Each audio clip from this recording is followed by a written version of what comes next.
بسم الله الرحمن الرحيم نحمده ونصلي على رسوله الكريم أما بعد.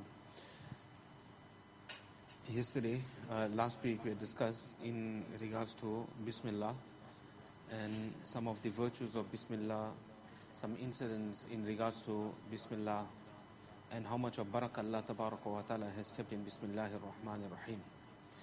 Now if we have to analyze Bismillahir Rahmanir Rahim, Bismillah, just Bismillah. Leave Rahmanir Rahim aside for now. Just concentrate on Bismillah. So this comprises of three words. In the beginning is the letter Ba, right? The Ba of Bismillah. So first is the letter Ba. Then after the letter Ba is the word Ism. Right? Ism means in the name. And then we got third, the word Allah. So we got the letter Ba, we got Ism, and then we got the name Allah. Now the letter Ba, this is what we want to discuss here. The letter Ba can be used for various meanings. But here we will explain that three appropriate meanings for which the letter Ba has been used in Bismillah. Why is it that the letter Ba has been brought and used in Bismillah? So the first reason it is used is for musahabat. Musahabat means to be joined with something. So when we saying Bismillah, it means I'm joining it, I'm beginning in the name of Allah. Ism means name and then Allah. So the name of Allah. So I'm beginning with the name of Allah Ta'ala. So anything a person is doing, he's beginning it with the name of Allah Tabaraka wa Ta'ala. He's starting with the name of Allah Tabaraka wa Ta'ala. There's going to be a lot of barakat in that because he's taking the name of Allah. Person eats food, but he left out Bismillah. So now his stomach is not going to be filled. Why? Bismillah was left out. But when he took the name of Allah, now he got barakat in that. Now his stomach is going to be full. Why? Because he's using the name of Allah. So this is the first reason for the Ba. It's used for musahabat. The second reason the Ba is used is for isti'anat. Isti'anat means to seek assistance, to seek help from something. So when we're saying Bismillah, I'm seeking assistance in the name of Allah Tabaraka wa Ta'ala. So I'm seeking assistance in the name of Allah. And that is how you are now commencing. So you got the help, you got the assistance of Allah Tabaraka wa Ta'ala. A person on his own, person says, you know what, this work here is nothing, like a piece of cake for me. I'll just do it in a few minutes, I'll do it and it will be sorted out. For example, a lady, she's now in the house. So now she has to fry a simple egg. I'll fry the simple egg. So now the person says, you know what, this is something simple for me. It will take me maybe a minute or two and I'll fry the egg for you. Just give me a minute, I'll sort it out. So you have excluded Allah Ta'ala, I will do this job. So when you go to do it on your own, now something is going to go wrong. Either you're going to spoil it, it's going to get burned, something is going to happen. But if you said Bismillah, I seek assistance in the name of Allah, you took help from Allah Ta'ala, everything is going to go perfect. Why? Because you sought assistance from Allah Ta'ala. That is why when we sit down in the car, Bismillah, Alhamdulillah, Subhanalladhi sakhara lana hadha wa ma kunna lahu muqrinin wa inna ila rabbina lamunqalibun. We are seeking assistance from Allah Tabaraka wa Ta'ala, that Allah Tabaraka wa Ta'ala has placed this vehicle under our control. Otherwise, we won't be able to control that vehicle. Person is riding an animal. That animal, Allah Ta'ala placed it under our control. That is the kindness of Allah. So we're seeking assistance from Allah Tabaraka wa Ta'ala to let us reach our destination safely. So here also, isti'anat. We are seeking assistance in the name of Allah. I seek assistance in the name of Allah Tabaraka wa Ta'ala. So the first reason is that we're beginning in the name of Allah. The second is, we're seeking assistance in the name of Allah Ta'ala. And the third reason the Ba is used is for tabarruk. Tabarruk, which is barakah. So to attain blessings from something, to attain barakah from something, that is why the letter Ba is used. So I'm seeking barakah, I'm seeking blessings, Bismillah, in the name of Allah Tabaraka wa Ta'ala. And then you are commencing. Now, as we mentioned earlier, you're going to get a lot of barakah in that. And when the name of Allah Ta'ala is left out, then all that barakah will also be omitted. Now a person is not going to get barakah. So see how much of good is in reading Bismillahir Rahmanir Rahim. That is why Bismillah has been brought before we start our tilawat, our recitation of the Quran Sharif. Now the name Allah, this is most encompassing from all the names of Allah Tabaraka wa Ta'ala. From all the names of Allah, this is most encompassing. Some ulama have written that the name Allah, this is Ism Azam. Now what is Ism Azam? Ism Azam means that great name of Allah Ta'ala, that if you make dua to Allah, Tabaraka wa Ta'ala using that name, then whatever dua you're going to make to Allah Tabaraka wa Ta'ala, that dua will be accepted by Allah. That is why this name, Allah, it can't be given to anyone else. It is exclusive. It is only for Allah Tabaraka wa Ta'ala. Now in every word that you get, not in every word, generally in the nouns, generally you'll get a singular, you'll get a dual, and you get a plural. Alright? Singular is for one, dual is for two, and plural is for three or more. Alright? But in the name Allah, there is only singular. There is no dual in this name. There is no plural in this name. Ism Azam. This is that great name of Allah. So when a person cries out to Allah, "Oh Allah, I got this problem. Only you can help me." Then the ulama say, this is Ism Azam. Now your dua is going to be accepted in the court of Allah. It came out of the heart and you use the name Allah. So this is Bismillah. And then Allah Tabaraka wa Ta'ala brings two qualities of His. Ar-Rahman and Ar-Rahim. Rahman means Amur Rahmah, that being whose Rahmah, whose mercy is general. It encompasses everything. And Rahim is Tamur Rahmah. Now what is Amur Rahmah? Amur Rahmah, which is in Rahman, in the name Rahman, is the general mercy of Allah. Meaning the mercy of Allah Tabaraka wa Ta'ala encompasses everything in the world. Whatever was created from the time of Adam alayhi salatu wasalam, right up to now, it is the rahmat of Allah Tabaraka wa Ta'ala that is included in that. That is why that item came into existence. And everything that is going to be created from now, right until the day of Qiyamah, that will also include the rahmat and the mercy of Allah. So that is Rahman. That Allah Ta'ala is that being, that merciful being, whose mercy includes everything that has been created up to now, and that will be created right until the day of Qiyamah. That is Amur Rahmah. For example, a person, he is healthy. Person is healthy. And then all of a sudden, if the mercy of Allah Ta'ala has to be removed from the health of that person, finished. That health is gone. Now his health starts deteriorating. It is illness, it is heart attack, it is cancer, whatever the case may be. So see, that rahmat of Allah Ta'ala was there. Although illness is also a rahmat of Allah, that's also a mercy of Allah Ta'ala. But this is just for our understanding. Person is driving the car. The rahmat of Allah is focused there. Now, for some reason, the rahmat of Allah Ta'ala had moved away. Maybe a person did some wrong while he was driving. He's on the phone. And he blocked that mercy of Allah. For one moment, that mercy of Allah Ta'ala was moved and finished. Now a person meets up in an accident. Allah Ta'ala save us. This is just an example for us to understand this concept. So that is Amur Rahmah. So in Rahman is Amur Rahmah. The rahmat of Allah Ta'ala encompasses everything. Everything. And Tamur Rahmah means the rahmat of Allah Ta'ala is complete and the rahmat of Allah Tabaraka wa Ta'ala is perfect. Now just as we said in the word, in the name Allah, there is no dual and there is no plural. This is exclusive for Allah Tabaraka wa Ta'ala. Similarly, the name Rahman is also exclusive for Allah Tabaraka wa Ta'ala. There's no dual in it and there's no plural in it also. Why is this exclusive for Allah Tabaraka wa Ta'ala? You can't call anyone Rahman. Why? Because there's no person on the surface of the earth whose mercy is so vast that it encompasses and includes everything. Nobody has that amount of mercy. But a person has that amount of mercy in him, that all his mercy is directed to one individual. Sometimes a person, husband and wife, now they just married, maybe 2-3 years. That husband, all his focus is on his wife. He loves his wife so much. Or the wife loves the husband so much. So, all the attention, all the mercy of the husband is now towards that wife, for example. Or all the mercy of the wife is towards the husband. This is possible.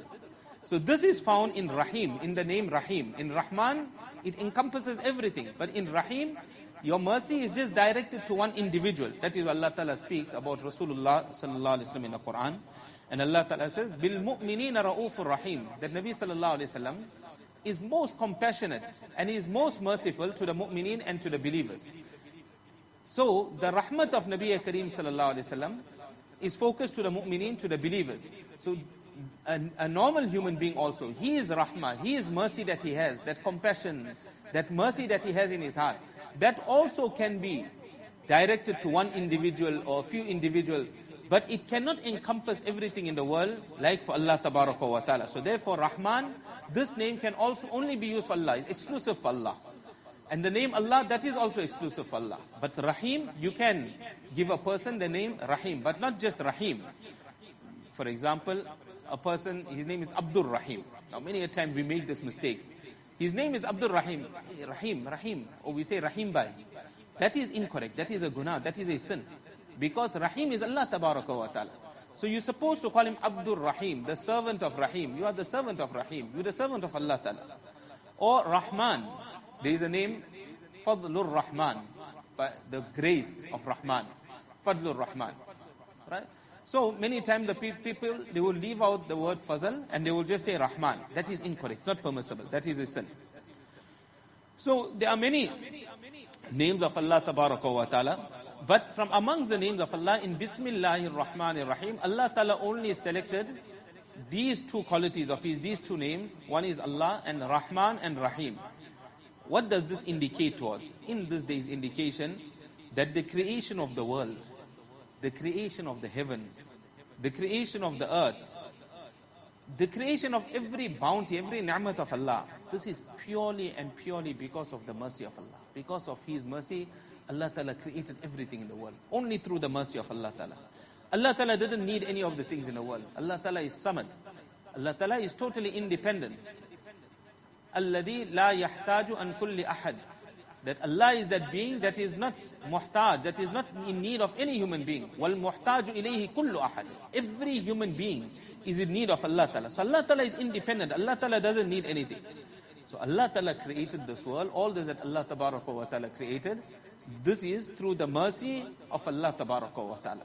So this is the indication in Bismillahir Rahmanir Rahim that whatever Allah Ta'ala has created, this is purely because of the mercy of Allah Tabaraka wa Ta'ala. This brings us to the end of Bismillahir Rahmanir Rahim. Now we come to Surah Fatiha. It is mentioned Surah Fatiha enjoys many specialities in the Quran Sharif, what they call khususiyat. There are many specialities of Surah Fatiha. One speciality of Surah Fatiha is that the Quran Sharif starts with Surah Fatiha. Allah Tabaraka wa Ta'ala could have used any other surah, but Allah Tabaraka wa Ta'ala commenced the Quran Sharif with Surah Fatiha. So this is one fazilat, one particular virtue that Surah Fatiha enjoys.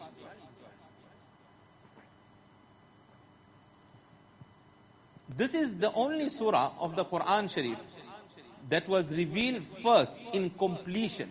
In completely, this surah was revealed first in the Quran Sharif. Before Surah Fatiha, there were other verses of the Quran Sharif that were revealed. For example, when Rasulullah sallallahu alaihi wasallam, he went to the cave of Hira.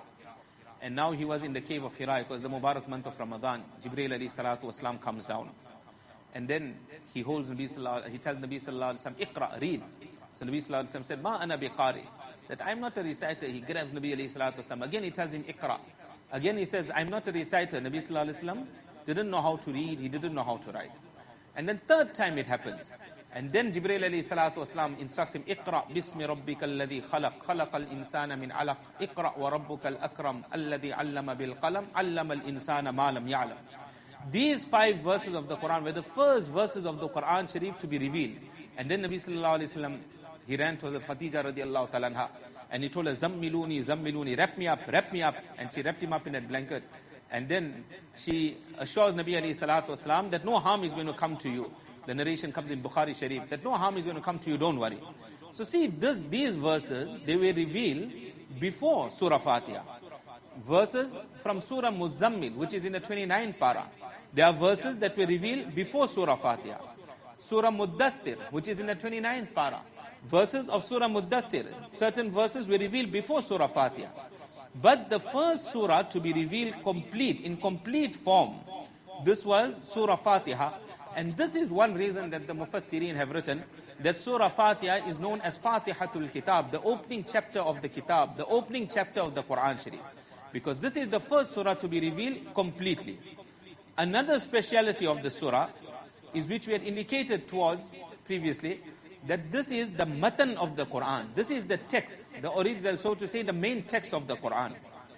And the remainder of the Quran, from Surah Baqarah right up to Surah Nas, this is actually an explanation of Surah Fatiha. So how is it that the entire Quran Sharif, from Surah Baqarah, from Alif Lam Mim, right up to Qul A'udhu bi Rabbin Nas, this is an explanation of Surah Fatiha. So the ulama, the mufassirin, the commentators of Quran have written, the subject matter of the Quran, it rotates around Iman and Amal Salihah. Iman and Amal Salihah. And the basic principles of Iman and Amal Salihah is discussed in Surah Fatiha.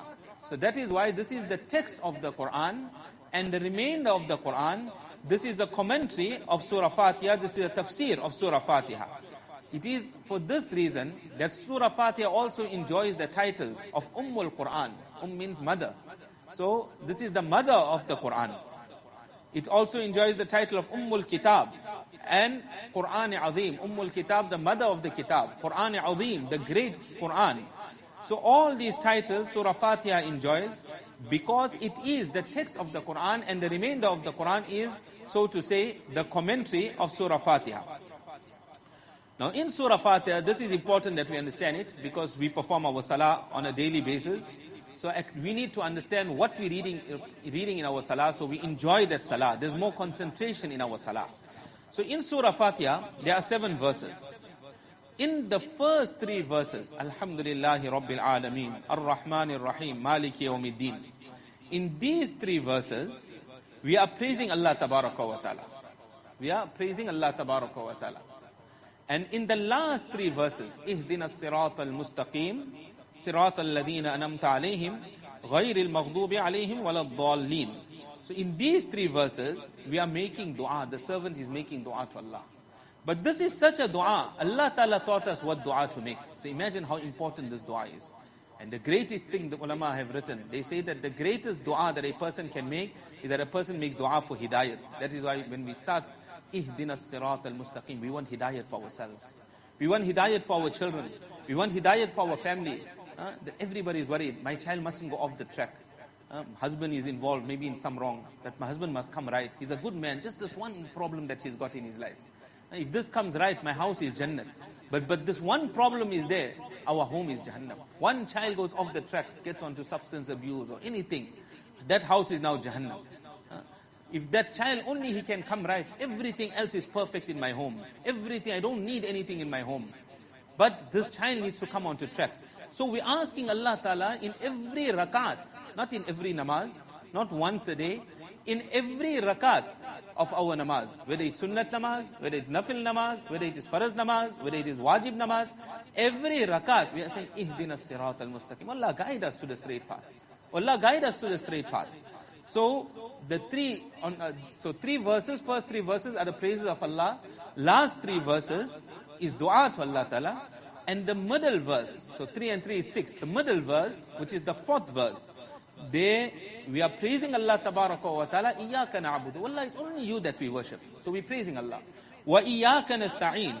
And it is only you that we're seeking help from. So we're praising Allah on one side, and we're asking Allah Ta'ala for help on the other side. See again, the problem. We got problems in our life. What we're saying over here, Iyaka nasta'een. We're seeking assistance from you, Allah. Now, what are you seeking assistance in? Those that understand a little bit Arabic, they'll tell you that generally in a sentence, you get a fail, fa'il, and a maf'ul. You get a verb, you get a doer, and you get the person upon whom the action is done. Right? For example, Zaid hit. So the action of hitting, that is the verb. Who hit? Zaid hit. And who did he hit? He hit a boy by the name of Amr. So see, there was a verb. Zaid is the one that's doing the action, and then he hit a boy, Amr. So upon whom the action is done. But here, Allah Ta'ala didn't say, Allah said that we're making dua, that we seek assistance from you. But in what do we seek assistance? So the person or the thing that we're seeking assistance for hasn't been mentioned.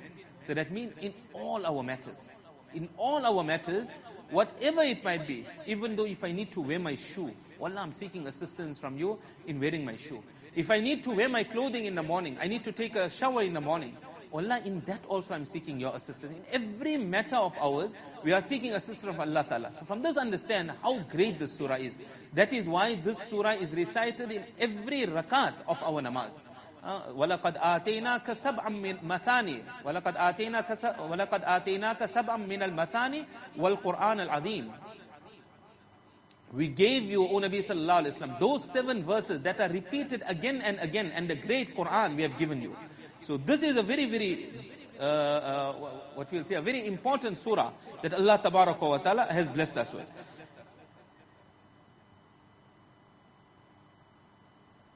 We'll just mention one narration and then we'll stop with our tafsir. In Sahih Muslim Sharif, which is the authentic book of Hadith, Hazrat Abu Hurairah radiallahu ta'ala narrates that Rasulullah sallallahu alayhi wa sallam said that Allah Tabaraka wa Ta'ala has said that Salah here refers to Surah Fatiha. Doesn't refer to our Salah that we perform. It's referring to Surah Fatiha. That Surah Fatiha is divided into 2 parts between me and my servant. Half of Surah Fatiha is for me, where we praise Allah Ta'ala. Right? That is for Allah Ta'ala. Alhamdulillahi Rabbil Alameen, Ar-Rahmanir Rahim, Malik Yawmiddin. And the other half is for my servant. The other half is for my servant, where we're making dua to Allah Ta'ala. Right? Then Nabi Sallallahu Alaihi Wasallam said that when my servant says Alhamdulillahi Rabbil Alameen, that all praise is due to Allah Tabaraka wa Ta'ala. All praise is due to Allah, who is the Rabb of the universe. Inshallah, we'll do the translation next week because we're running short of time. So when he says Alhamdulillahi Rabbil Alameen, Allah Ta'ala is responding to us. That is why the sunnat is that when we read Surah Fatiha, the 7 verses of Surah Fatiha, we stop after every verse because Allah Ta'ala is responding. Although you can read it, you can join it, there's no problem. Generally in the masjid, so it doesn't get too long, many a times it is joined.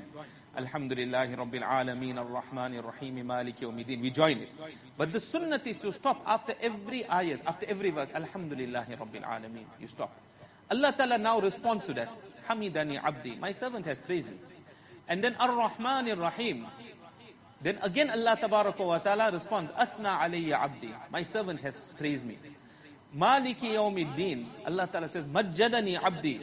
My servant has mentioned my greatness, has glorified me. Allah Ta'ala now responds after Maliki yawmiddin.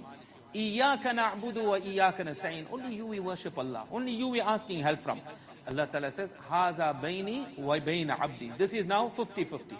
Between me and between my servant. Wali abdi ma sa'ala. And for my servant is what he has asked for. He wants help in everything, I will help him in everything. And then when we recite the following 3 verses, Ihdina as-sirat al-mustaqim, sirat al-ladina an'amta alayhim, ghayri al-maghdubi alayhim wal-dhalin. Allah Ta'ala says, Haza li abdi wa li abdi ma sa'al. That this is exclusively for my servant, and my servant will get whatever he has asked for. So this is how Allah Tabaraka wa Ta'ala responds after we recite every verse of Surah Fatiha. Inshallah, we'll continue from here next week. Inshallah, Allah Ta'ala give us tawfiq.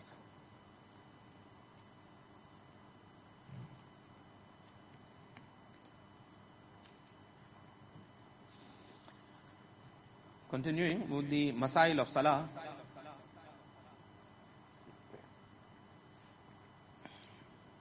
This is a very lengthy chapter.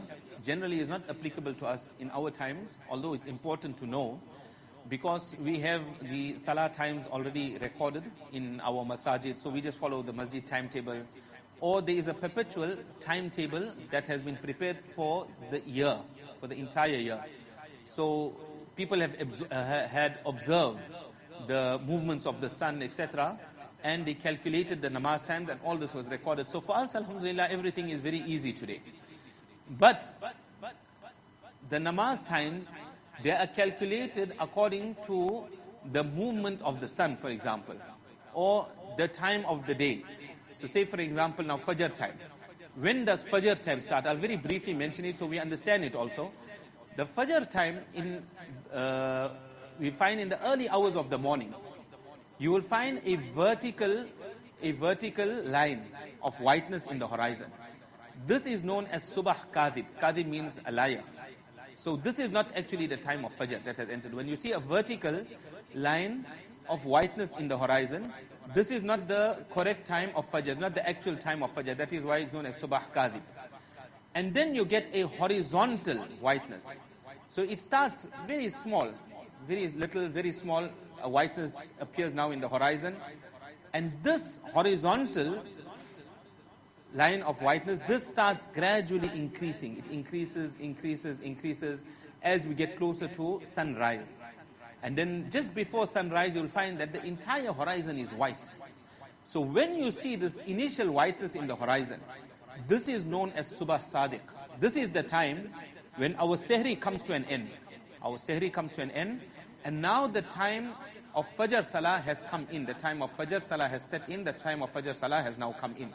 This is what is known as Subah Sadiq. So when this whiteness comes in, your Fajr time has now started. Now from this point, the Fajr namaz can be performed right until the time of sunrise. So let's say if our sunrise time happens to be 5:45.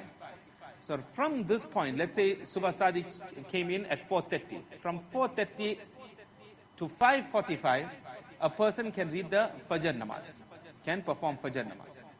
Right? But the moment the sun rose a little, the sun just came up, finished. If a person had started, let's say Fajr namaz, 1 minute before sunrise, and now they read the first rakat and they're almost completing the second rakat, they in at-tahiyyat, and the sun rose, finish, your Fajr namaz becomes null and void. 15 minutes after sunrise, you have to repeat that Fajr namaz all over again. Right? So the time of Fajr is from Subah Sadiq, when the whiteness appears in the horizon, right up till the time of sunrise. The time of Zohar is when after the sun moves away from the zenith, from the central point. Sun will come to the central point from sunrise, it starts moving to the central point. When it comes to the central point, that is what we call Zawal. When it moves away from the central point, now the time of Zohar has set in. And according to the Hanafi madhab, you can perform your Zohar namaz until the shadow of an object reaches twice its size. So say for example at the time of Zawal, I'm going to simplify the example so it's easy for everyone to understand. You take a stick of 20 centimeters and you plant it in the ground at the time of Zawal. So let's say in our country, at the time of Zawal, that stick does not have a shadow. So there's zero shadow for it. Right? So you put it into the ground. When the shadow of that stick now reaches 40 centimeters, it is 20 centimeters the stick. So when it reaches 40 centimeters, twice its length, now the time of Zohar has come to an end and the time of Asr has now set in. Right? So in different parts of the world, depending on one's geographical location, when the stick is put into the ground at the time of Zawal, in some places you're not going to get a shadow, it will be zero. Some places you might get 5 centimeters. Some places you might get 2 centimeters, depending on one's geographical location. But when the shadow of the stick reaches twice its length, plus if it has a shadow at the time of Zawal, you need to include that as well. So let's say at the time of Zawal, there was a shadow of 2 centimeters. So now the stick must become 40 plus 2. When it becomes 42 centimeters, Zohar time has ended and Asr time has now come in. So the time of Asr commences when the shadow is twice its length according to the Hanafi madhab. We're not talking of the other madhab. We're talking of the Hanafi madhab. And the time of Asr is up till the time of sunset. Although approximately 15 to 20 minutes before Maghrib, before sunset, a person should stop reading Asr namaz. Why? Because this is the makruh time. So don't read your Asr namaz at that time. But if for some reason a person was delayed and they commence the Asr namaz a little late, it will be makruh, but the salah will be valid. It will be makruh, but the salah will be valid. Unlike Fajr. Fajr, the moment the sun rose, finished, the salah is null and void, you have to repeat. But here, if you started it in makruh time, and you completed in makruh time, or you were just about to complete namaz, you were in at-tahiyyat, and the sun had to set, then also the salah will be valid. It's makruh to do so, but the salah of a person will be valid. Right? But a person shouldn't do so. So that is your Asr time. And when the sun sets, then the time of Maghrib has come in, And the time of Maghrib lasts until there is redness in the horizon. When the redness in the horizon, this redness is actually the result of the sun, because of the heat of the sun. So when this redness disappears from the horizon, then your Maghrib time has expired and your Isha time has come in. So your Isha Salah should be performed, they say mustahab is after 1/3 of the night. After 1/3 of the night. But for us is best, the moment Isha time comes in, let us read our Isha namaz. Because later on, we will get involved in some work, we will get tired. Once we get into bed, now we feel hard to come out of bed. So the moment Isha time comes in, let us read our Isha namaz. That will be the best for us. That is why generally in the masjids also, they do not delay the Isha time. The moment Isha time comes in, 5 minutes, 10 minutes after that, adhan is called, Isha namaz is performed. Why? Because if we're going to delay it, people are going to get tired, people are not going to read namaz. And to delay Isha to after half the night, sometimes it happens. We say, hey, I'm too tired, I'm going to sleep now. I'll wake up in the morning and I will read my Isha namaz before Subh Sadiq, before the time of Fajr sets in. So I'll read my Isha then. So the Salah will be valid, but it is makruh to do so. To read Isha after half the night is makruh. Also, let us understand, we always use this term, makruh, makruh, makruh. What is this makruh? Makruh doesn't mean that it's haram. But makruh means something that is abhorred, something that is disliked. Who is it disliked by? So this is something mabghudun indallah. It is disliked by Allah tabaraka wa ta'ala. It is disliked by Allah. So we're reading namaz, but we're reading a namaz that is disliked by Allah ta'ala. So a person shouldn't do that. The person, if there's an emergency or a person is not well, extremely sick, can't get up, and then a person has to do this once off, is a different matter altogether. But generally, namaz must be performed in the mustahab time, in the sunnat time, we should read our namaz. So a person shouldn't delay the namaz till after half the night.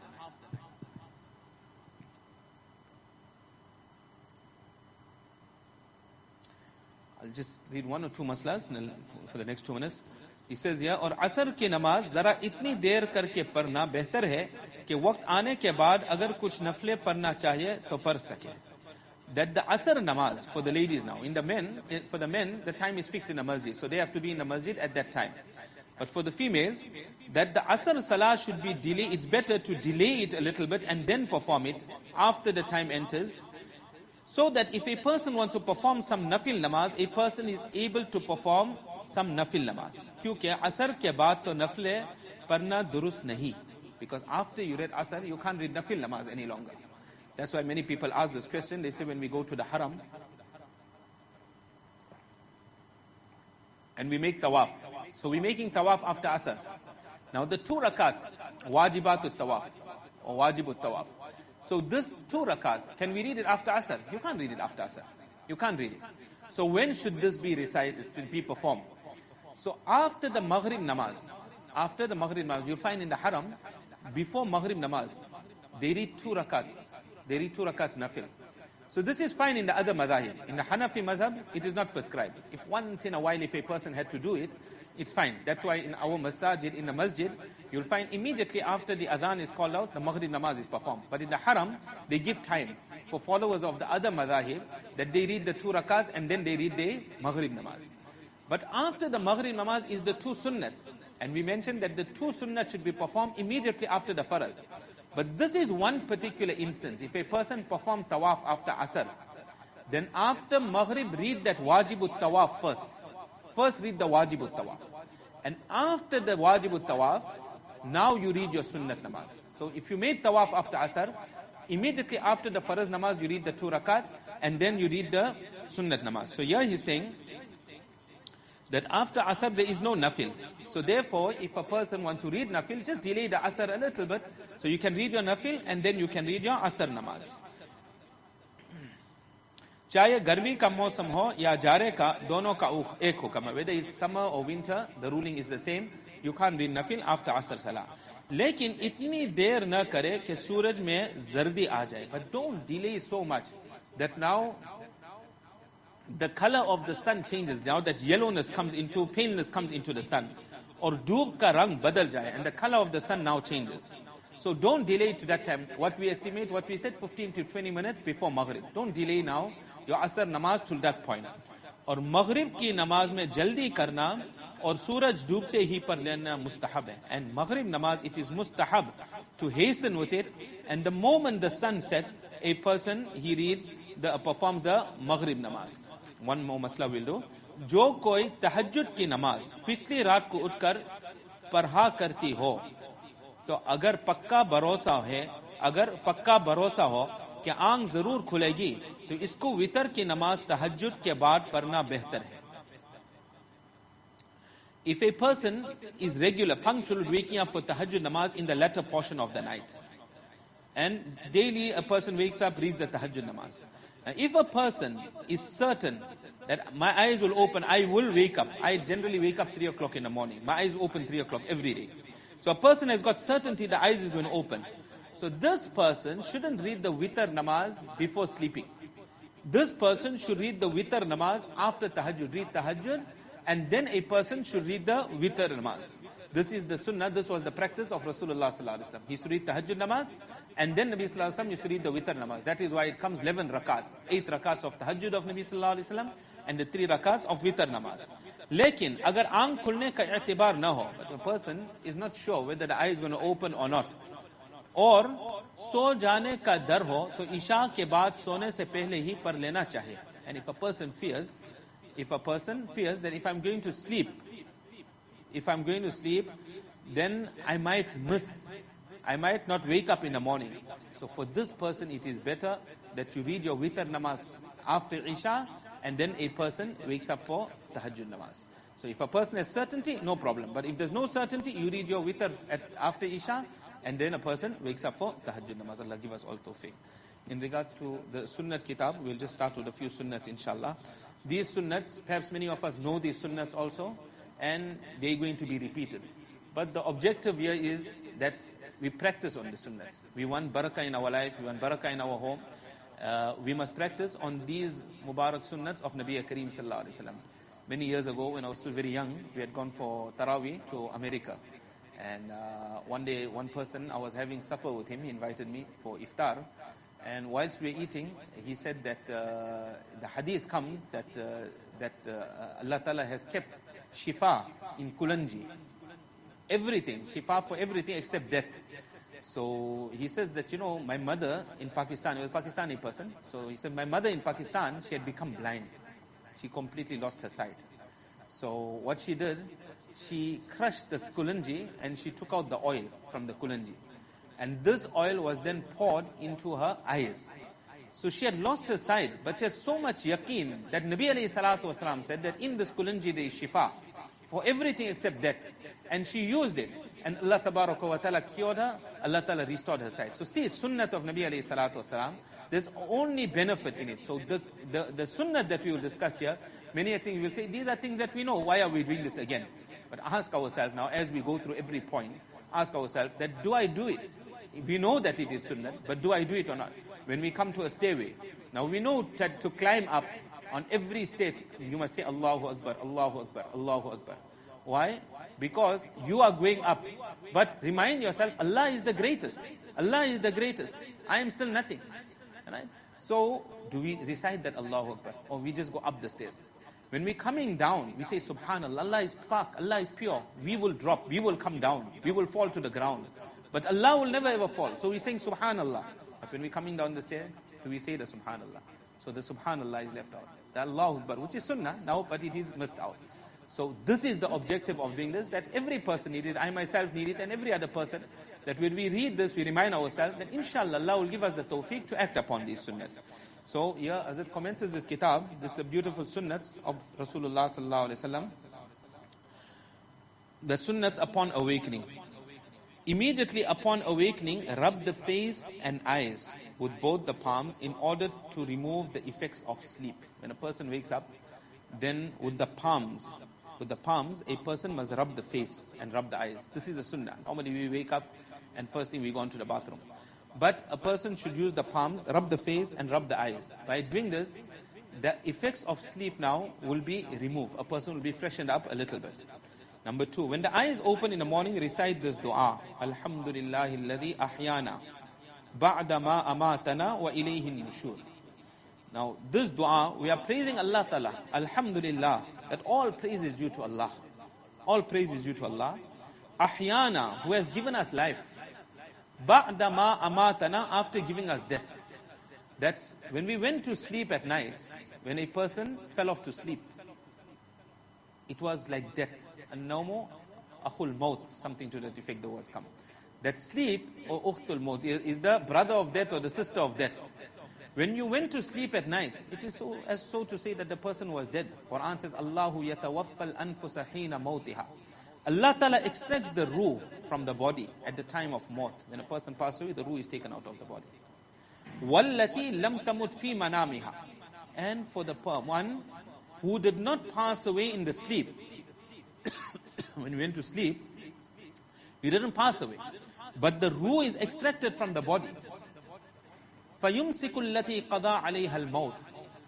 Allah Tabaraka wa Ta'ala holds back the ruh of that person upon whom death has been decreed. You went to sleep comfortably, you went to sleep at night. But if death had been decreed for you, death had been destined for you, you're going to pass away in that sleep, then Allah will hold back that soul. فَيُمْسِكُ الَّتِي قَضَى عَلَيْهَا الْمَوْتِ. Allah Ta'ala hold back that soul. That now I'm not going to return the soul to the body, this person is going to pass away. وَيُرْسِلُ الْأُخْرَى إِلَىٰ أَجَلٍ مُسَمَّى. And for those people that are still to live, Allah Ta'ala sends back the ruh, Allah Ta'ala sends back the soul, إِلَىٰ أَجَلٍ مُسَمَّى, for a stipulated period of time. He's going to live for 50 years, he's going to live for 60 years. Allah will send back that ruh for that 50 years, for that 60 years. So the person will continue living for up to that point, 50 years or 60 years, whatever it might be. So see, when we went to sleep, a person was, so to say, he was dead. The ruh was taken out of the body. Now when you're waking up in the morning, I could have been a dead person. I wouldn't have had another chance, another opportunity. I got another day of performing salah, making tawbah, sorting out my matters. So we praise Allah. Alhamdulillahi alladhi ahyana.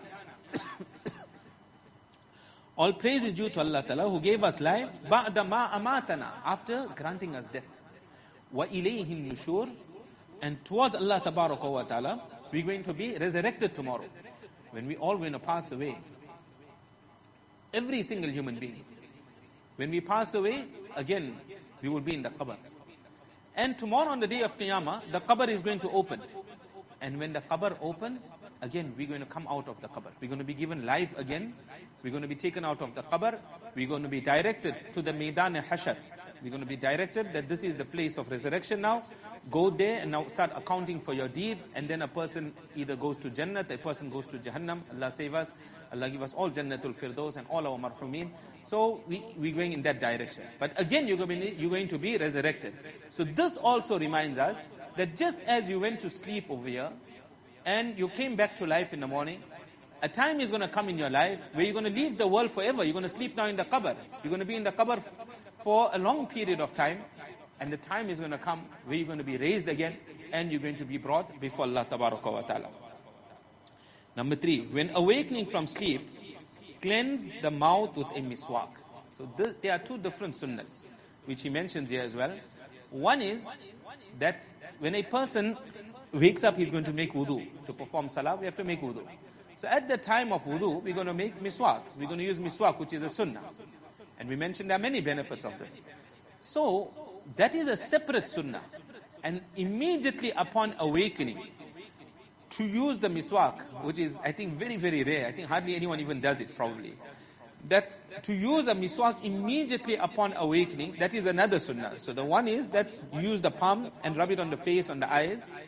That is also, I think, hardly anyone does it. And this is another one where immediately upon awakening, a person uses the miswak. And then when you make wudu, use the miswak again. That is a separate sunnah, this is a separate sunnah. So when awakening from sleep, cleanse the mouth with the miswak. The use of the miswak should be repeated when making wudu. The use of the miswak should be repeated when making wudu.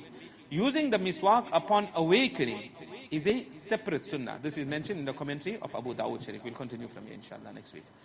Just a few masail. In regards to females, वो खून जो 10 दिन के बाद आया, इस खून को क्या कहता है? They say, क्या कहते हैं? That the blood that a female experiences after her 10 days of haze. What is this blood referred to? So he says, इस खून को भी इस्तिहाजा कहते हैं. This is referred to as istihaza. The blood, the bleeding after 10 days. after the haze, this is istihaza. किसी की बीमारी की वजह से वो खून किसी बीमारी की वजह से वो खून आता है. So it's asked, sorry, जब खून की ज्यादा से ज्यादा मुद्दत 10 दिन है, when the maximum period of bleeding for the menstrual cycle is 10 days, तो फिर 10 दिन के बाद खून क्यों आता है? Then why does a female bleed after 10 days? If the maximum period for the menstrual cycle is 10 days, why does a female bleed after 10 days? So he says over here, किसी बीमारी की वजह से वो खून आता है. That bleeding, this istihaza, this is because of an illness. The istihaza, the bleeding after 10 days, this is because of an illness. Then the next question they ask, I'll just translate it very quickly, that in Shariat, is there a minimum period for the starting of haze for a young girl?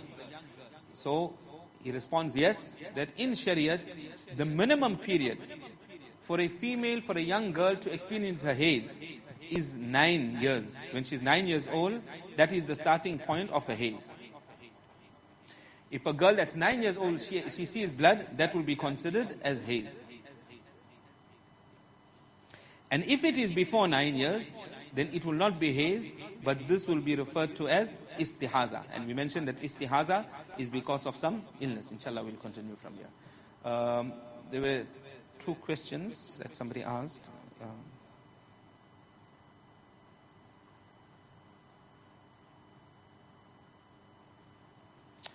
The one question was, can breast milk for a baby be used topically? So in baby's bath, skin, etc. This is extra breast milk, and the bath water then disposed into plants. So the breast milk cannot be used. It cannot even be used for the treatment of a baby. Many people ask this question, that that doctors have prescribed that you must use the breast milk in the eye of the baby for whatever illness. This question has come to us previously as well. This is not permitted. This is not permissible. Yes, when there is no alternative, and the only cure is in using the breast milk, the only cure is in utilizing the breast milk, then only it becomes permissible, when there is no other alternative at all. If there is an alternative for an illness, then we should opt for the medication and not the breast milk. So similarly, for bathing the baby also, you can't use the breast milk for the bathing of the baby, for the skin of the baby, or anything of that sort. You should dispose. That's just for breastfeeding. But where there is a necessity for treatment and there is no alternative, then yes, it can be used in this instant. The second question that we had, just 2 questions. The second question, that the sunnah of water, that the water must be drunk in 3 sips. So the question is, that should the tumbler be moved each time after every sip? Must we move the tumbler? Yes, the narration comes in Tirmizi Sharif, and I think it comes in Muslim Sharif as well, where it is mentioned that after every sip, the tumbler should be moved, the glass should be moved, and then you take the next sip. Otherwise, a person is going to be now breathing into that water. So you take the first sip, then you move the tumbler, then you take the second sip, move the glass, move the tumbler, and then a person in the last sip, if he's able to drink all the water, drink it. If he can't, no problem. Even if you take the 4th sip, then also it is quite in order. Allah Ta'ala give us all tawfiq, inshallah.